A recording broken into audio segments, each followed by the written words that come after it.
नमस्कार दोस्तों, आज हम एवीएल ट्री या सेल्फ बैलेंसिंग ट्री के बारे में पढ़ेंगे। जैसा कि हम जानते हैं एवीएल ट्री एक प्रकार से बाइनरी सर्च ट्री होता है, मतलब लेफ्ट साइड में इसके स्मॉल एलिमेंट और राइट साइड में ग्रेटर एलिमेंट या नोट कर सकते हैं इसको। ये सेल्फ बैलेंसिंग ट्री होती है। इसको बैलेंस करने के लिए सबसे पहले बैलेंस फैक्टर निकाला जाता है। बैलेंस फैक्टर हमारा height of left sub tree minus height of right sub tree के द्वारा हम निकालते हैं। और बैलेंस फैक्टर हमारा जो हम निकालते हैं वो निकालने के बाद शुड भी या तो 1 होना चाहिए या 0 होना चाहिए या तो -1 होना चाहिए, तभी हमारा बैलेंस फैक्टर सही है। अगर इससे ज़्यादा या इससे कम आता है तब हम इसको 4 केसेस के थ्रू रोटेट करेंगे। अगर हमारा बैलेंस फैक्टर 1, 0 और -1 आता है तब हमारा ट्री बैलेंस है। अगर ऐसा नहीं होता है तो हम इसके लिए 4 केसेस होते हैं, उस तरह से हम इसको बैलेंस कर सकते हैं। Cases to balance. First case हमारा होता है एल रोटेशन के साथ। सेकंड केस होता है आर रोटेशन। थर्ड केस है हमारा एल रोटेशन। फोर्थ केस होता है हमारा आर एल रोटेशन। जब हमारा ट्री का बैलेंस फैक्टर 1, 0 और -1 नहीं आता है तब 4 केसेस के थ्रू हम इसको रोटेट करते हैं। पहला रोटेशन है एल रोटेशन, दूसरा R rotation, left left rotation इसको बोलते हैं, इसको राइट राइट रोटेशन, इसको लेफ्ट राइट रोटेशन, इसको राइट लेफ्ट रोटेशन। आगे हम इसको डिस्कस करेंगे वन बाय वन, ये रोटेशन क्या होता है, कैसे हम ट्री को बैलेंस कर सकते हैं। आर आर आर और एल आर रोटेशन, ये दोनों जो होते हैं, ये दोनों रोटेशन सिंगल रोटेशन होते हैं। इसको हम एक बार में रोटेट करके इसका आंसर लिख देते हैं या ट्री बना देते हैं, सिंगल रोटेशन होते हैं।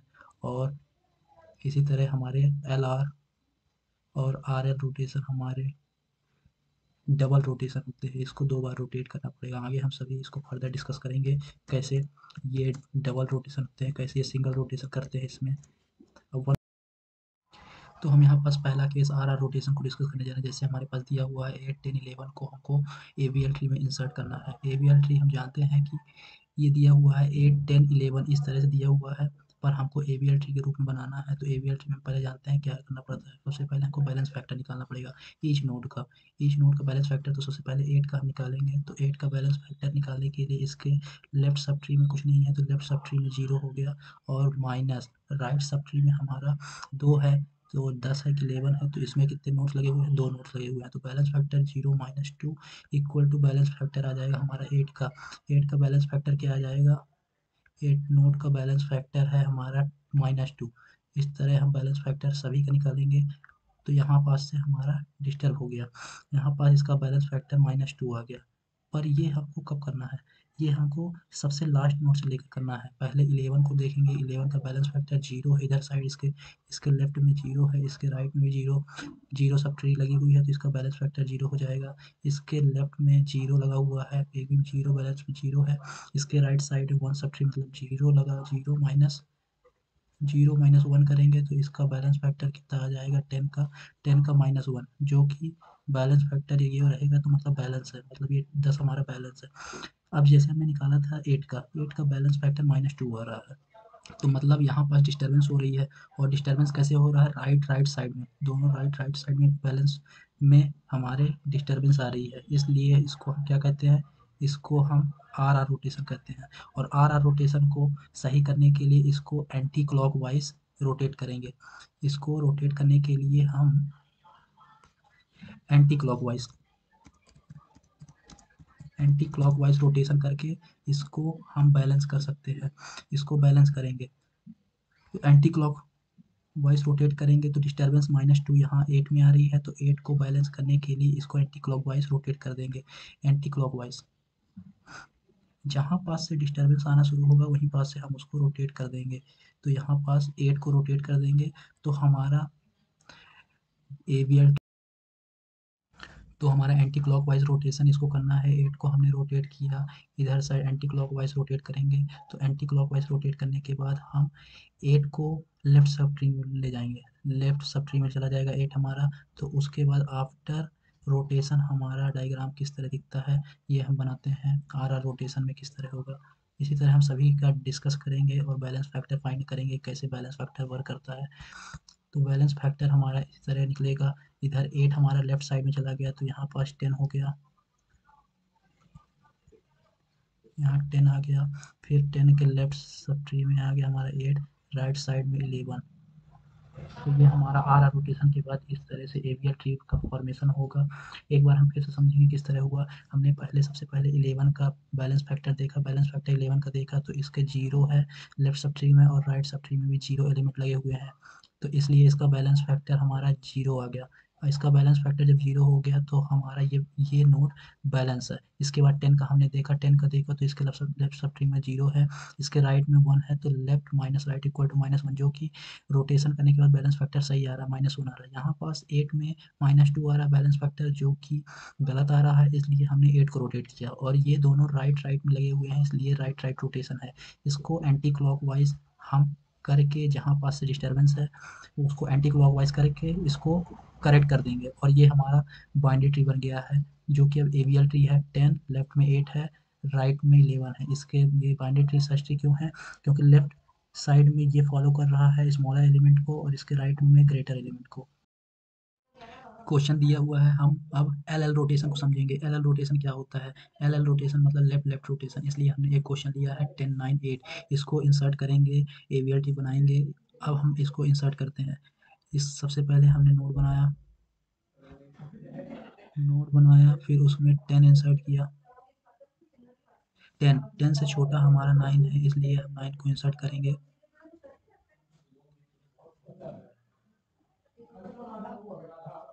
9 को इंसर्ट करना है। अब नेक्स्ट 9 हमारा लेफ्ट साइड में आएगा, क्योंकि ये बाइनरी सर्च ट्री है, बाइनरी सर्च ट्री में छोटे होंगे तो लेफ्ट साइड में आएगा। और 8 है तो 8 हमारा 9 के लेफ्ट साइड में आएगा 8। इसको हमको एवियल ट्री में बनाना है। अब इसको आर आर रोटेशन क्यों कहेंगे इसके बारे में समझते हैं, क्योंकि ये दोनों element L L left left side में है, इसलिए एल एल रोटेशन कहते हैं। सबसे पहले हम जानते हैं क्या फाइंड करना होता है, सबसे पहले हमको बैलेंस फैक्टर फाइंड करना होगा, वो भी सबसे नीचे वाले एलिमेंट से या सबसे नीचे वाले नोड से शुरू करके। तो 8 का हमने बैलेंस फैक्टर फाइंड करना है, तो बैलेंस फैक्टर इसका क्या हो जाएगा, 0 0 बैलेंस फैक्टर है ये, बैलेंस फैक्टर ऑफ 8। 8 का बैलेंस फैक्टर क्या होगा, 8 का बैलेंस फैक्टर होगा 0 0 माइनस 0। क्यों मैंने लिखा 0 माइनस 0, क्योंकि बैलेंस फैक्टर का हमने फार्मूला जानते हैं कि लेफ्ट सब ट्री, इसके लेफ्ट साइड में कुछ नहीं है, इसके लेफ्ट साइड में कुछ नहीं है, ना कि इसके राइट साइड में कुछ नहीं है, तो इसका बैलेंस फैक्टर क्या आ जाएगा, 0 माइनस 0 इक्वल टू 0। तो हमारा इसका बैलेंस फैक्टर क्या आ रहा है, इसका बैलेंस फैक्टर 0 है। इसी तरह 9 का हमें बैलेंस फैक्टर निकालना है, तो 9 का बैलेंस फैक्टर निकालने, इसके लेफ्ट सब ट्री में 8 है, मीन्स एक नोड है, तो 1 माइनस इसके राइट साइड में 0 है, तो इसका बैलेंस फैक्टर आ जाएगा 1। इसका बैलेंस फैक्टर 1 आ जाएगा, मतलब यही बैलेंस है। अब 10 का, 10 का हम देखेंगे बैलेंस फैक्टर, इसके राइट साइड में 0 है, लेफ्ट साइड में 2 नोड है, तो 2 नोड है तो 2 माइनस 0 करेंगे, 2 माइनस 0 करने पे हमारा आएगा 2, तो हमारा इसका बैलेंस फैक्टर निकल आएगा 10 का 2। पर बैलेंस फैक्टर 2 नहीं होना चाहिए, तो इसलिए डिस्टर्बेंस कहाँ पास है, इस नोड में। तो इसको हम बैलेंस करेंगे, जहाँ पास से डिस्टर्बेंस होगा उसके नीचे के एलिमेंट को देखेंगे। फिर इसमें डिस्टर्बेंस है लेफ्ट लेफ्ट के रूप में, क्योंकि दोनों लेफ्ट लेफ्ट में लगे हुए हैं, इससे हमारा बैलेंस फैक्टर डिस्टर्ब हो रहा है। अब इसको हम सही करने के लिए क्या करेंगे, इसको सही करने के लिए हम इसको जो वहाँ पास से डिस्टर्बेंस होगा उसी को क्लॉक वाइज रोटेट कर देंगे, क्लॉक वाइज, इसमें क्लॉक वाइज रोटेशन होता है।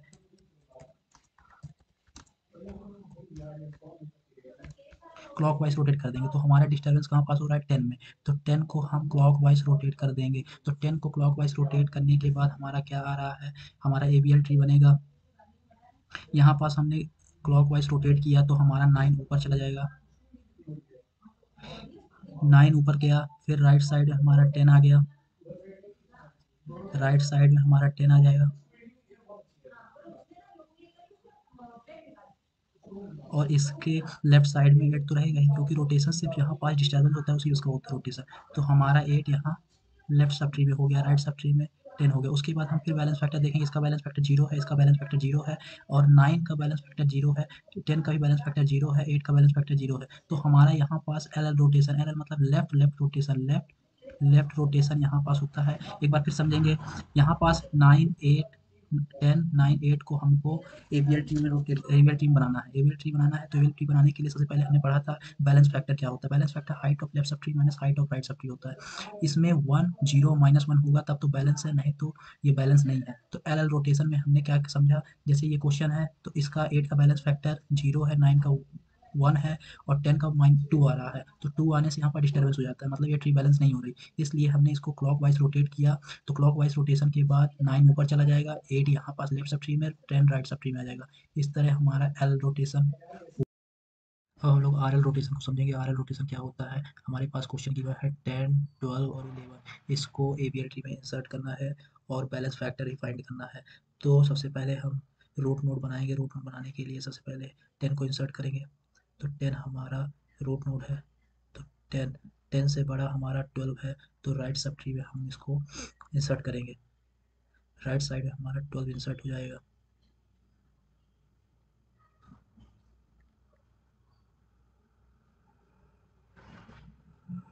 और 11 11 हमारा 12 से छोटा है। 12 से छोटा है तो हम इसको 11 को लेफ्ट सब ट्री में अरेंज कर देंगे या अटैच कर देंगे। तो लेफ्ट सब ट्री में हमने 12 11 को डाला, तो 11 हमारा लेफ्ट साइड में आ जाएगा।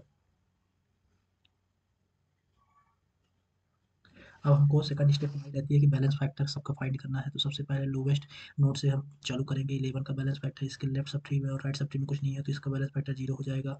इसका बैलेंस फैक्टर इसके लेफ्ट सब ट्री में 11 है, इसके राइट सब ट्री में कुछ नहीं है, तो इसका बैलेंस फैक्टर 1 हो जाएगा।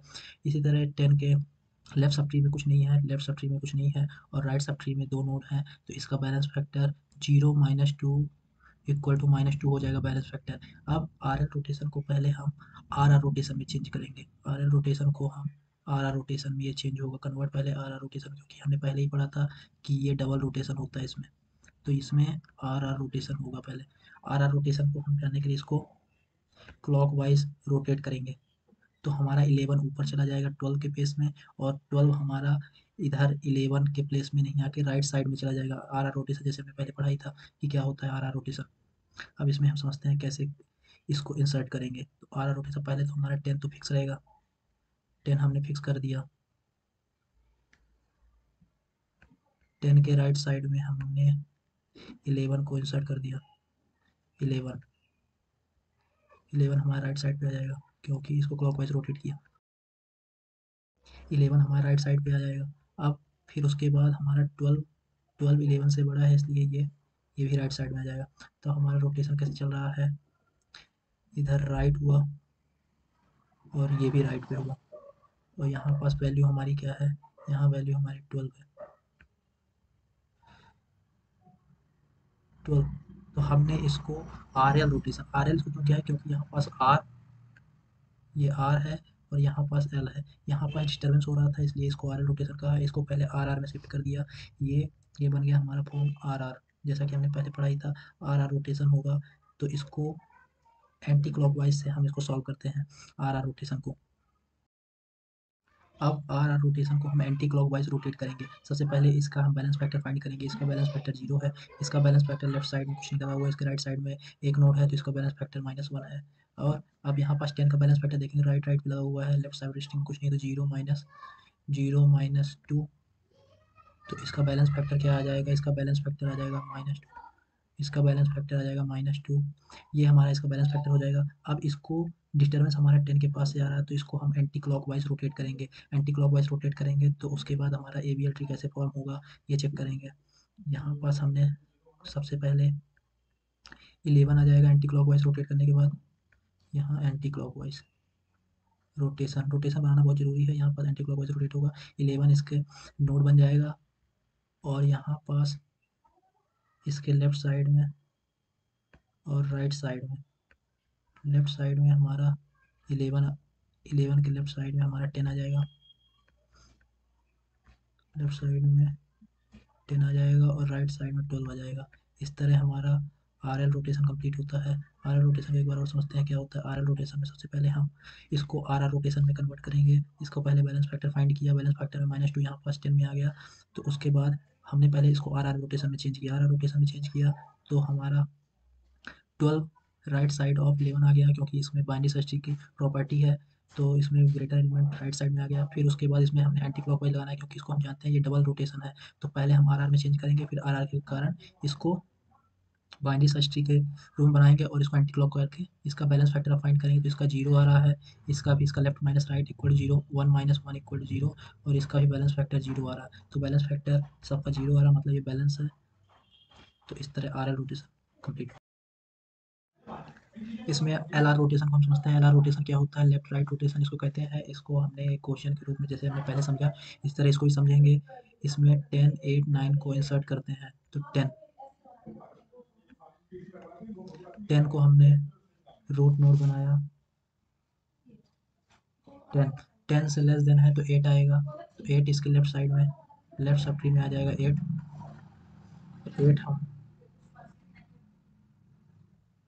8 हमारे लेफ्ट सब ट्री में आ गया।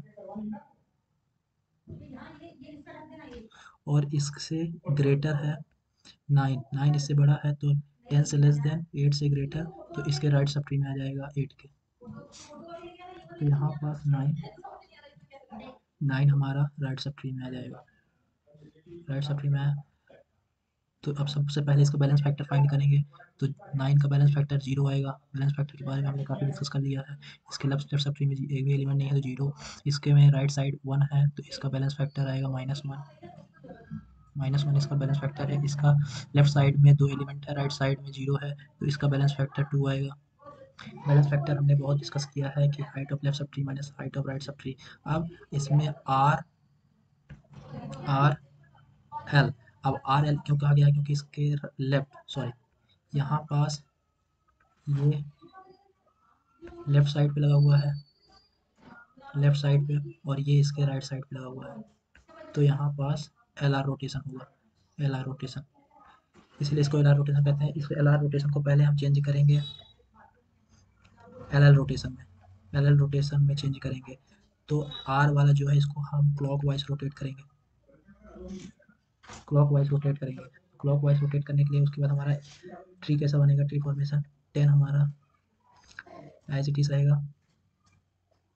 फिर उसके बाद 9, 10 से लेस देन है, तो 9 हमारा लेफ्ट साइड में, और 8, तो यहाँ पास 9 हमारा लेफ्ट सब ट्री में आ जाएगा। उसी तरह 8 भी लेफ्ट सब ट्री में आ जाएगा। फिर बैलेंस फैक्टर हमने फाइंड किया, जीरो आ गया 8 का बैलेंस फैक्टर जीरो है, 9 का 1 है, और 10 का आ जाएगा हमारा 2। इसी तरह फिर हम इसको क्लॉक वाइज डायरेक्शन में, जहाँ पास डिस्टर्बेंस आ रहा है, डिस्टर्बेंस हमारा 10 के पास आ रहा है, तो इसको क्लॉक वाइज रिपीट करेंगे। क्लॉक वाइज डायरेक्शन में इसको हम रोटेट करेंगे, तो यहाँ पास हमारा 9 शिफ्ट हो जाएगा इस प्लेस में। इधर पहले हम फॉर्मेशन करने के लिए बना लेते हैं। फिर यहाँ पास हमारा 9 आ गया।